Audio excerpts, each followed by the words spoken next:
Yeah, let's start. Okay, so we got. Do you mind if I ask quickly? Sure. Are you holding questions to the end, or are you? Oh no! people like Like this questions? is not a Just presentation. interrupt wherever you want. Oh, okay. This is a group read more than anything. Yeah. With where all the reason I'm screen sharing is just so that we kind of stay in the same place rather than everyone reads at separate rates and tries to crosstalk over each other. Anyways, yeah, absolutely interject. Okay, thanks. So I'll post the link again for anyone who's just joined. Title is Let's Remove Quaternions from Every 3D Engine. And it's really a introduction to rotors from geometric algebra. So we got Quaternions. They have like that identity, all equals -1. It's 4 dimensions. There's imagine. I have a strong feeling that this author kind of read the article we read last week. Yeah. Oh yeah. Okay.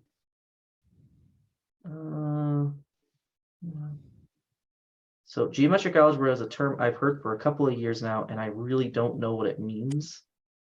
So maybe this will be this article is an introduction to that, and we'll all understand what geometric algebra is all about, or not. Who knows? I had a friend at work asking me about it the other day. I don't know. I went to a talk about it one time, and he was actually watching the same talk that I was at. But yeah, it's very abstract. They're redefining all the operators and stuff. It's geometric algebra is difficult to get your brain around it. Okay, well, we'll see how well this article does then. So this article claims 3D rotors are the true form of quaternions. Quaternions are obfuscated versions of rotors. And that's something that is quite interesting. It's the same operations, but it's not the same thing, which baffles me, but we'll see how we get there. They are not just isomorphic. They are like exactly same representation, same for numbers. So okay, so we'll do a rotors from scratch.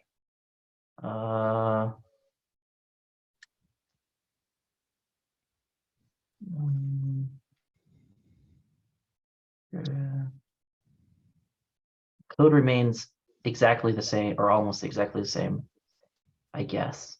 So that code is a link. You can click on it.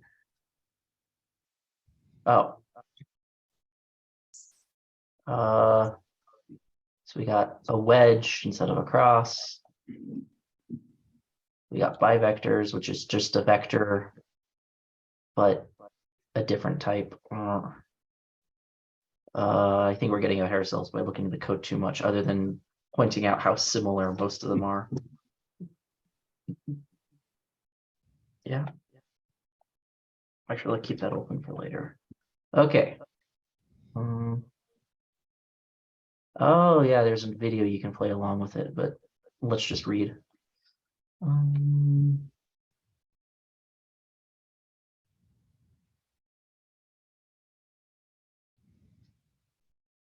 So think about the plane and not the vector perpendicular to it.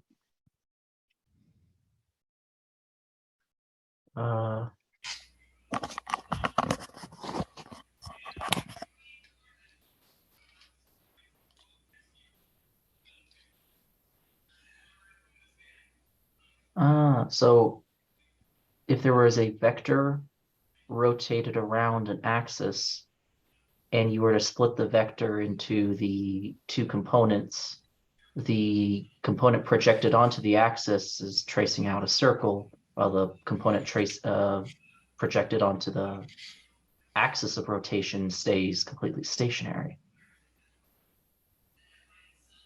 Oh. Okay. Oh goodness, that's some audio. Okay. Never mind.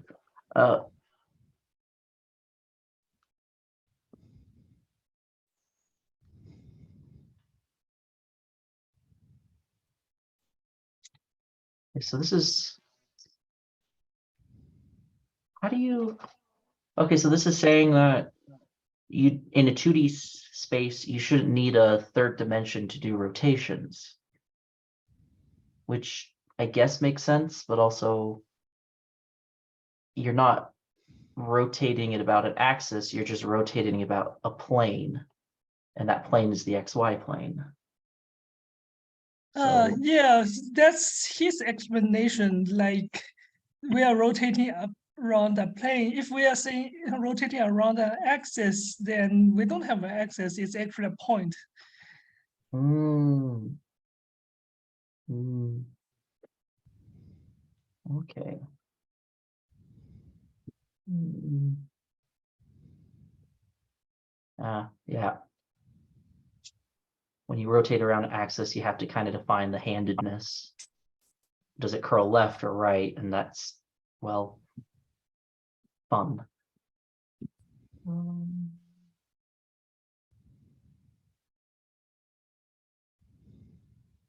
It sounds a common terminology. I find the usage weird.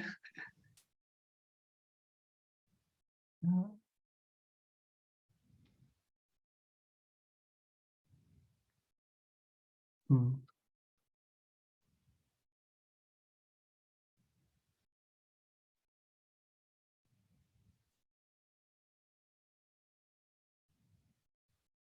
Hmm.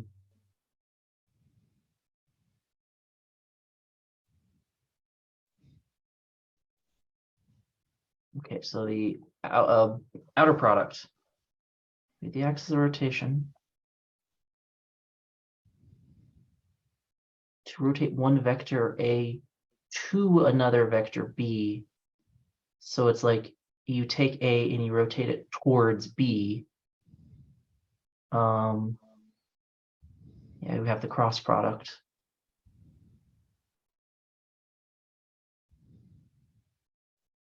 Yeah, I think this is this a showcase of the cross product? This little graphic here looks like it. It's cross product and outer product. Oh, great. Isn't it like the determinant or something? Like the area of the parallelogram? Well, the determinant would be that area, but the cross product produces a well, it produces a vector, whereas a determinant is a scalar. So, Yeah. So we take 200. B that represents the plane the two vectors form together. The cross product creates a normal vector to the plane. The outer product creates the plane itself. So yeah, it's like kind of like you can get the plane out of the cross product, but we just want the plane directly. And so we define it as this up arrow. What would you call that? If I Google it, I'm sure I'll get an answer. Logical conjunction. I think it's the wedge, but it is Yeah. the same symbol. Yeah. It's a wedge. So Yeah, I have a cheat sheet for all these operators. It's yeah, it's non-trivial to get your brain around. so Can you send the cheat sheet in the yes, chat? please. Yeah, they have several different ones here. Oh, It's yeah, like I said, it's non-trivial. yeah. Okay, so if I say A wedge B, that is correct. That is what I was looking for, and I think I have my answer. So great. You also got the anti-wedge. Yeah, well, let me just say that trying to look at all of these things is giving my head an anti-wedgie. Bad jokes aside. Yeah, so the parallelogram A wedge B is that parallelogram, which is nice.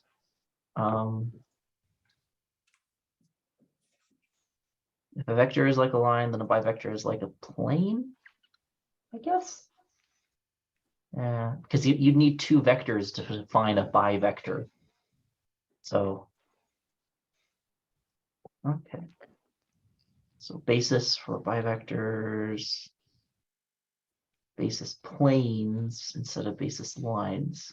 So you have the three orthogonal basis planes, which is x wedge y, x wedge z, and y wedge z. Yeah, let's go back to 2D. There's only one plane in the 2D world, and it's x wedge y.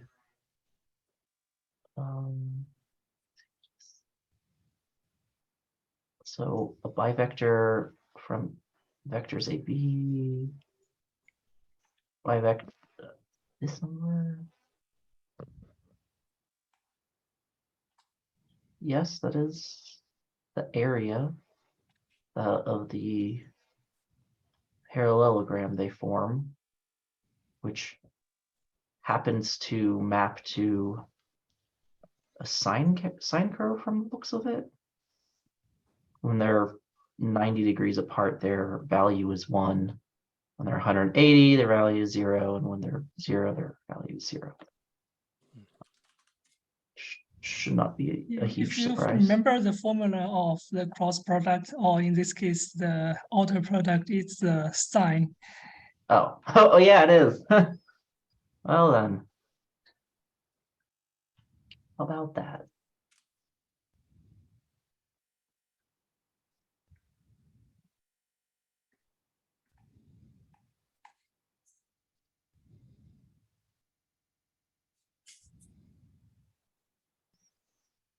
Yeah.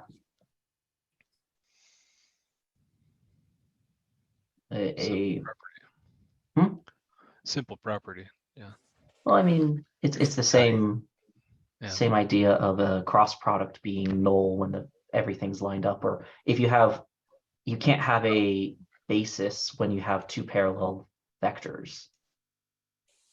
Right. They're collinear. Yeah. It's like a sine wave.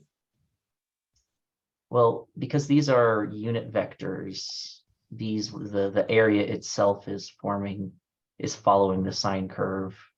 Yeah. But generally, yeah, they are. Yeah. So we can build up some math about them.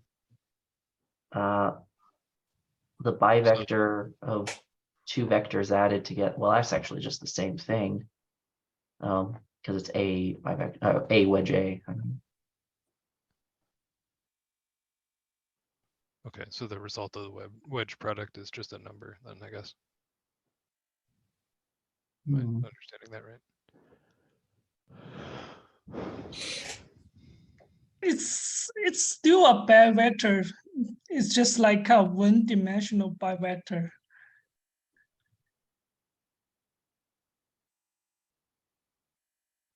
I guess it's one word. It's like 2D bivector is a number, but still like it is a bivector. Like in a programming language, it's a struct with only one number in it, rather than just a number. It's still a type of its own, but that type is expressed with a single number rather than two numbers.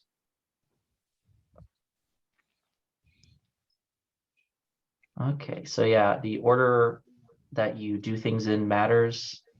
A wedge B is the same as negative B wedge A. Kind of similar to cross product calculation. That you can't, they're not communicative, associative. I don't remember the name. Commutative, I think. Commutative. Yeah, that makes sense.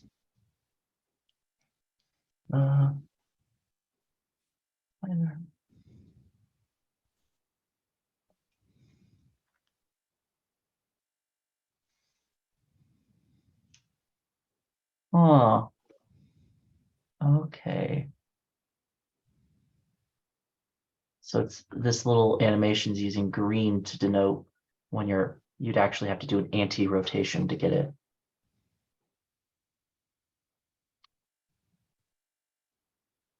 Or if you just shoot, does that work?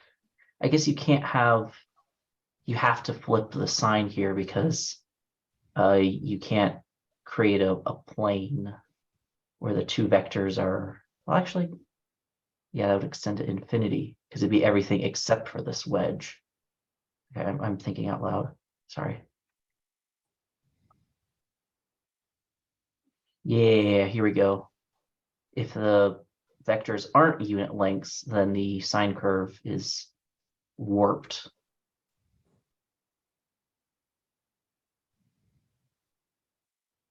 Sine here, portions of the lengths of those sides.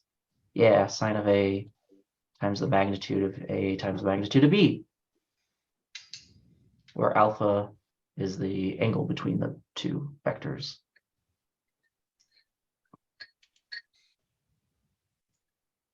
So A wedge B, we start pulling things out. So it's AX and AY, wedge BX plus BY. And you can start pulling things out further. We have AX BX, AX BY, AY BY, or AY BX. And the wedge gets flipped here. And I think. So that's negative. So x wedge y is negative for y wedge x, right? That's cancelled. Yeah, it looks like it. The AXBX and AYBY are removed from consideration.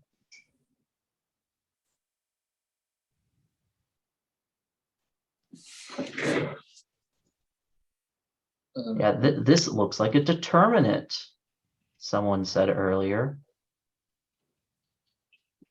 Yeah. Doesn't it? Yeah. Yep. So you were dead on. I was dismissing you for being like, oh, that's not it, but it is. It's just called something different. Oh, so wedge x is 0, so that's why it's all gone. Oh, I didn't see that. I misread that. Yeah, the first and fourth term disappear. Okay. And then X wedge Y is like 1 or something like that. I think that's just the coordinate axis. Yeah, So, yeah, x wedge it would x be. is 0 because you trying because the area is 0, right? Well, this one is 0. That's 0. Yeah, X, this one. But but the this next one one- is 1 because it's the coordinate axis, and so it's a 1 in the x times 1 in the y, or well, just 1 unit. And then is Y wedge X -1? Yes, because it's Yeah, so that's kind of Yeah. you took the negative. okay. So we've just redefined the determinant with different terms. I mean, just is probably an oversimplification, but it certainly feels like it. Okay, so coordinates of V can be thought of the projections onto the vector onto the orthogonal basis axes, X, Y, and Z. The coordinates of the bivector can be thought of as projections of the small plane onto the 3 orthogonal base planes. Okay, so there's a symmetry there.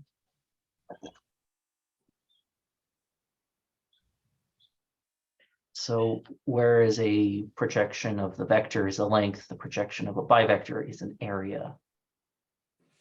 So if we move this V around, we get our projections onto the coordinate axes. You know, classic stuff. For our bivector, we have so V of X times the X basis axis, V of Y times the Y basis axis, and the same for the Z. For a bivector, we have the XY bivector times the X of Y, plus the same 3 things for the X and Y, XZ, and YZ planes. Okay. So 3D bivector, just 2D projections of the bivector onto the basis planes. Okay.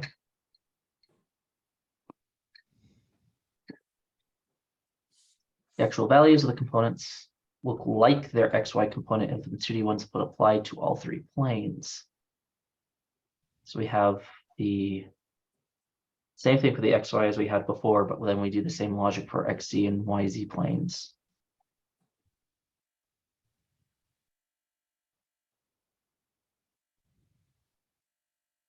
Ah, okay. So, oh boy. This is immense. So this A and B vector form a bivector, and if we go from above, we can see that the XY is, you know, don't zoom out. The XY plane is the same, and then look from the side, the XZ plane, and then from the other side, it's the YZ plane. Okay. And here we have our values associated, point -3, point -215, and then 0.234. As we change this around, it changes the values.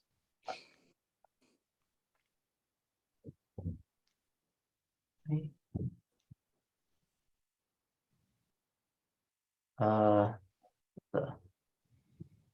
It's like a dual representation. Yeah, that does come to mind. It's kind of the, yeah. Okay.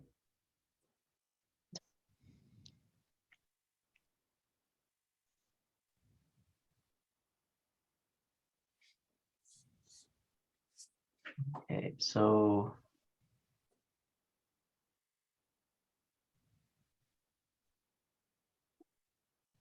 oh, so if we have A cross B, we have the exact same components, you know, but instead of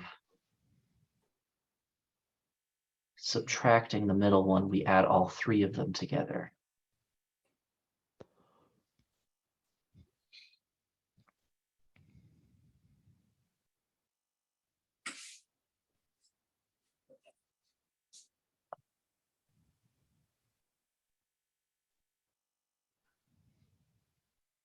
By choosing Z wedge X instead of X wedge Z would make the sign turn differently. Well, no, it wouldn't change the sign of this. What it does do is provide symmetry here. So we have AXBY, BXAY, and here we have AXBY, BXAY. But to get that, we have to have the Z vector, which is the normal to the XY plane. I'm not, I think the negative comes from, actually, I'm not sure. It could be, I actually kind of, I recall there being the negative value being there just because of the way the calculation was done, and that you could turn it into all positives as you just flip It's like it. an extra area that you subtract that he feels the right amount. There's a, I mean, I remember a proof of 2D, and that's how it came out. If you prove the determinant with just looking at the diagram of the parallelogram, you subtract some parts of the entire thing. You get just just the parallelogram itself. So I think that's where that minus comes from.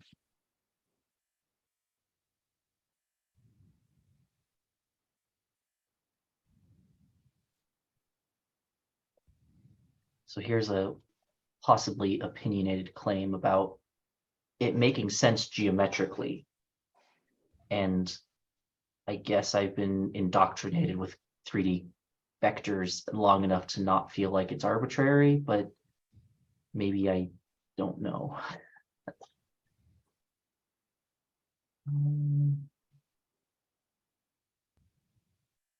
So bivector has 3 coordinates, also 3 coordinates for a vector, at least a 3D one.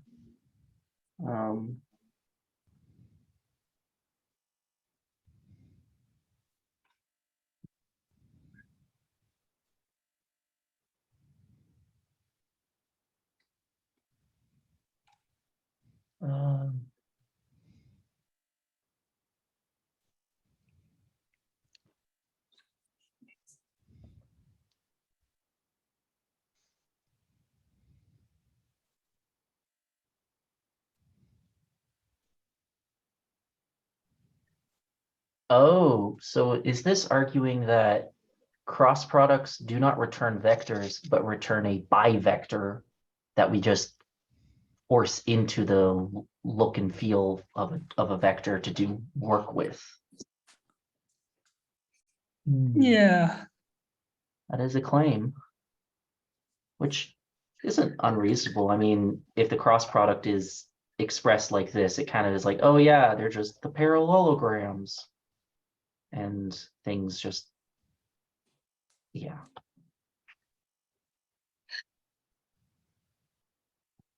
Okay. So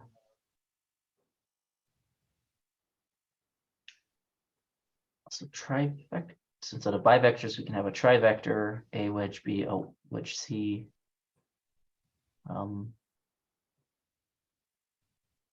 that's just a single number. The volume. Oh,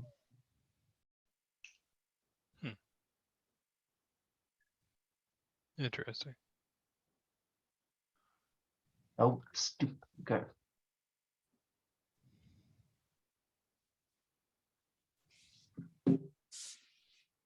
Interesting. Okay. So now we get to the meat and potatoes of the thing we're going for, which is the geometric product.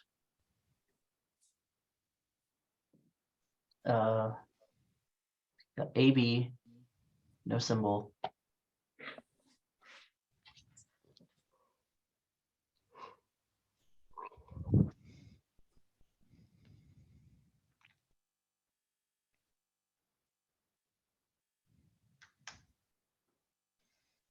Okay, so to define a product, first note that is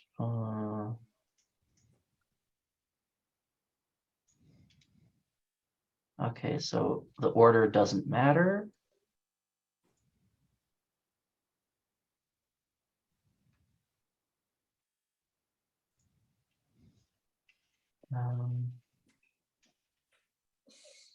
Say what?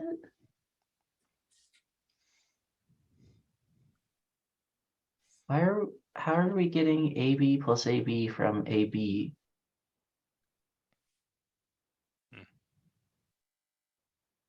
It's 1/2. So Oh, Okay. and we're subtracting the things from itself. So this would go to 0, taken on its own. Okay.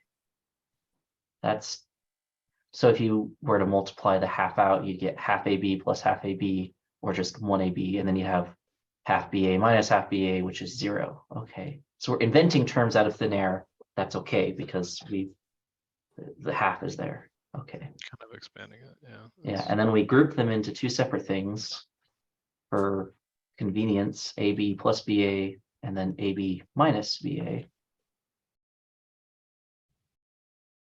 Yeah, this one doesn't have ordering. But this one does.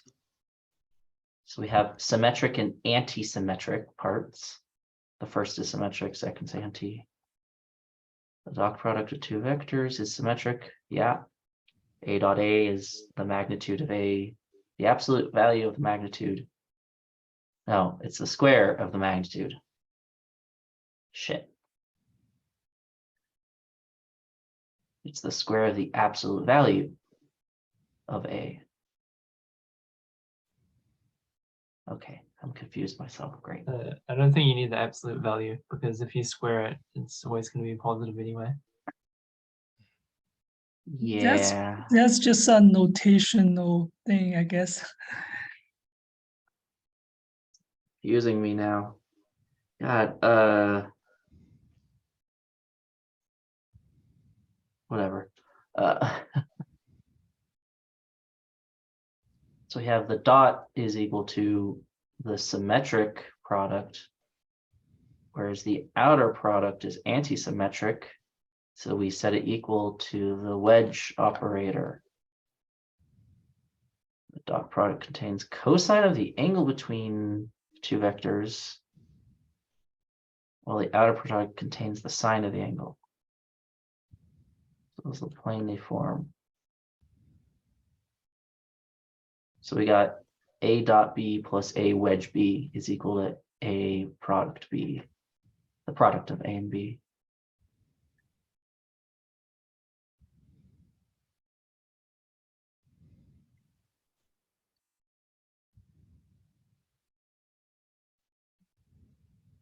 Okay, so we have a, okay.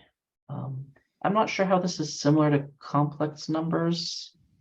I guess Because it's like scalar part and a bivector part. yeah, I think I see it now. Yeah, okay.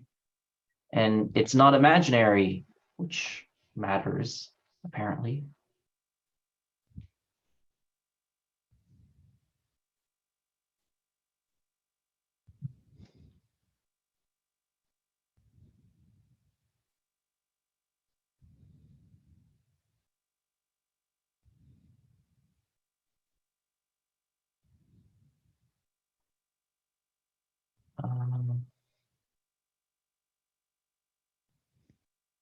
Oh, let's do make some tables.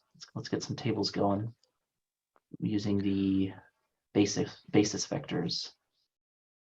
This is where this kind of math starts getting very confusing for me. Trying to understand like how these things Okay. work. Yeah, we got x dot x plus x wedge x is all equal to 1 because I guess it has to. X dot x is 1, x wedge x is 0. Oh, okay. Yes. Hmm.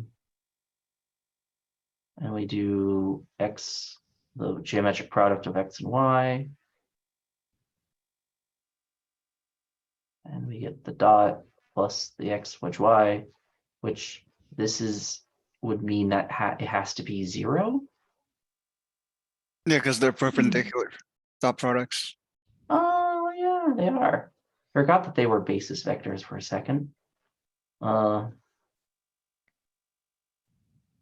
and it says that there. Okay.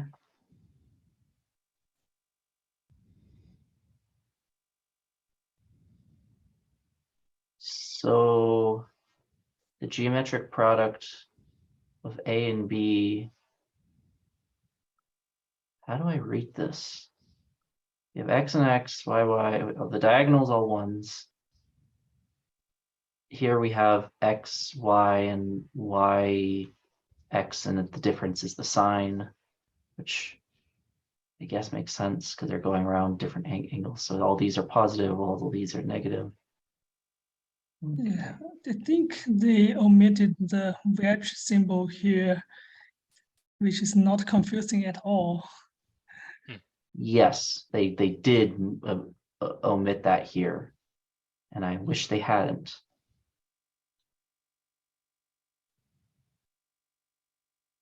So we have a reflection formula. Okay.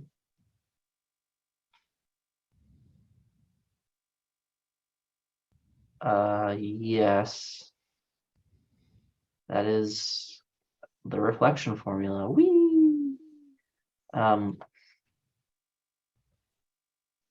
geometric, I guess I should look at this to make sure I get it. So we got the perpendicular, no, the parallel and the perpendicular, and you do the math. And so you get v minus 2 times v dot a times a.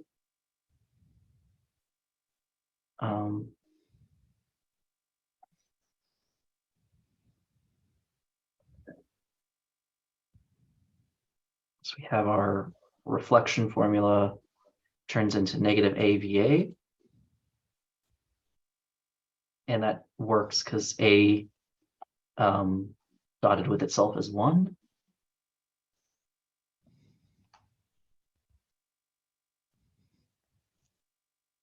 I think I need to get out pencil and paper and just start doing math problems with this for me to grok what this is saying.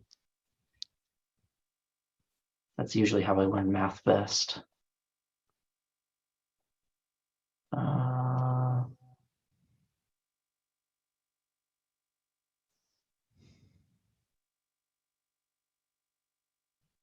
So to go from, so two reflections is rotation. Twice the angle between the two vectors.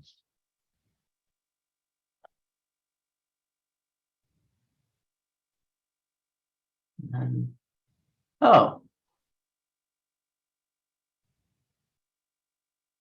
Okay. So if we have two vectors and we want to rotate a third vector by them, am I saying that right? We reflect it by the A vector, and then we reflect that on the B vector, which reflecting it on an axis that is perpendicular to B and A. Interesting. Yeah.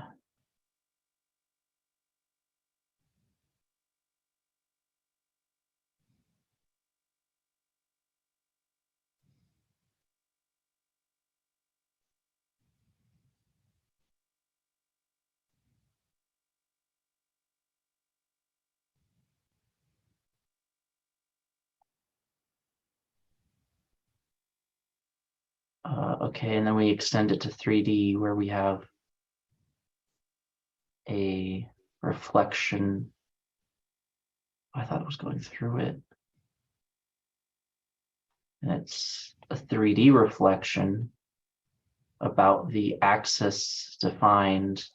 So this A here is an axis, which makes it harder to visualize, or sorry, an axis, a plane, because we're reflecting V about the plane. And then here for the second one, we're doing another plane, or reflection about a plane. Okay, can you?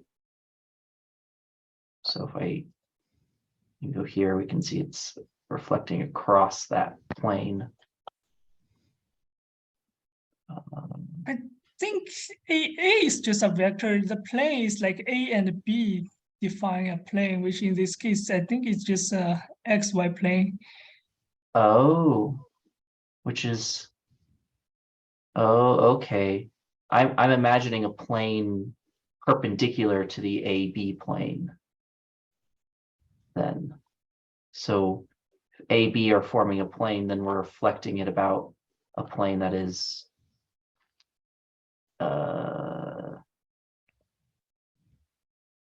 yeah, perpendicular to the AB plane and parallel to the A vector.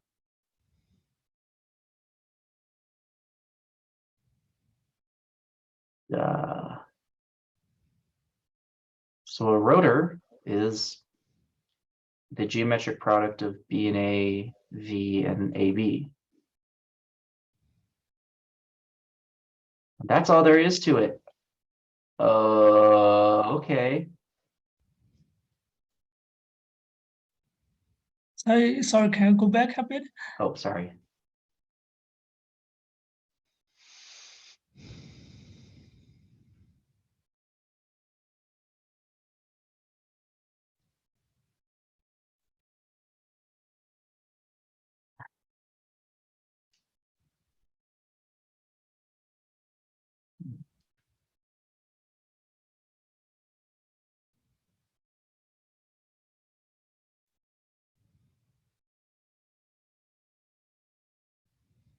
Okay, so we need to concatenate the rotor representing two reflections, which, Yeah. okay, I see.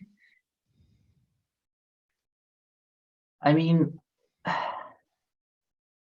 okay, let's finish out the article. We notice that 3D rotors look a lot like Quaternions. It's the same.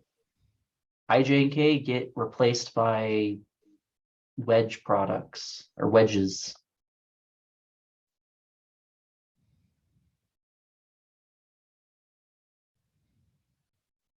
stereographic projection or double rotations. Now, I also definitely read the article last week. Yeah, yeah.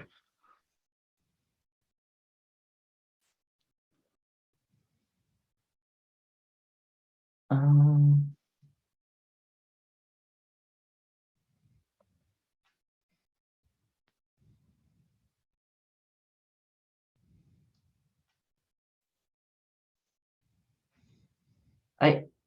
in summary, it really just feels like the dual, like was said earlier. You know, rotors are just a different interpretation of the same underlying thing. But unlike a dual of a graph, it's not, it is exactly the same representation, or it's exactly the same underlying operations. It's very, it feels very smoke and mirrors, like the way this article describes them. Like, it just makes everything simpler because it all logically follows.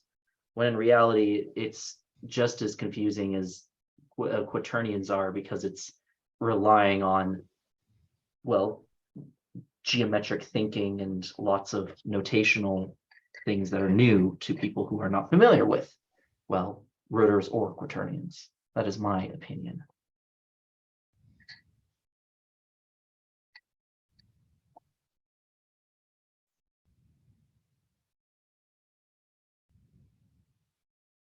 Very interesting.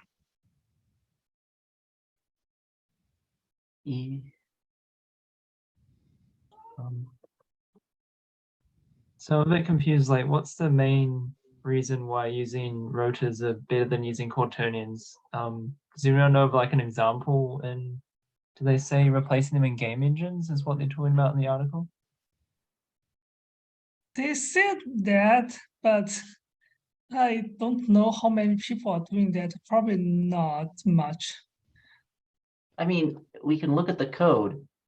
It's almost identical because it's the same underlying operations. What we're changing is what we call it, because that's what's actually changing. And I kind of again, like the bi-vector strong typing though. So yes, I think what I'm seeing is imaginary numbers are just a type. If you think of them like a type, then they're not special and magical, even though we call them imaginary. They exist, they just aren't scalar values, they're imaginary values. They have a different type, in the same way that a vector and a scalar are different types, in the same way that a plane is a different type.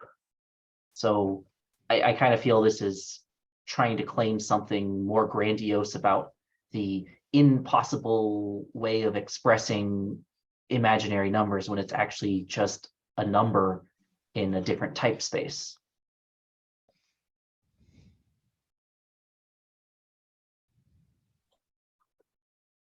So to me, it sounds like this person has come up with what they feel is an easier way to visualize maths using rotors instead of quaternions. And then, but the code they're writing is, I guess it's like mathematically equivalent, but just slightly different. And I guess the code still achieves the same thing. Yeah, I think it's like a matter of being able to visualize like the subcomponents. Yeah, It's hard to visualize 4D as opposed to 3D. I do like the parallelogram bivector stuff, because it does have a nice visual interpretation that a quaternion doesn't. Mhm. In a 3D space, no less, which is nice. You know,